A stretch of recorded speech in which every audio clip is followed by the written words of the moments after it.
வண்டி மாட பூட்டி அந்த வாய்க்கா ஓர ஓட்டி ஊரை சுத்தி காட்டி உன்னை கூட்டின்னு போறேன் ஸ்வீட்டி.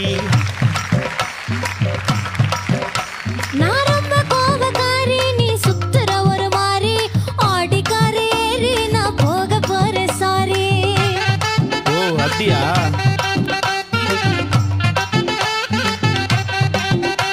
நான் வைக்க மாட்டேன் தாடி, நீ வேணா எனக்கு போடி. இந்த மாமாவை தான் தேடி உன் தங்கச்சி வர ஓடி.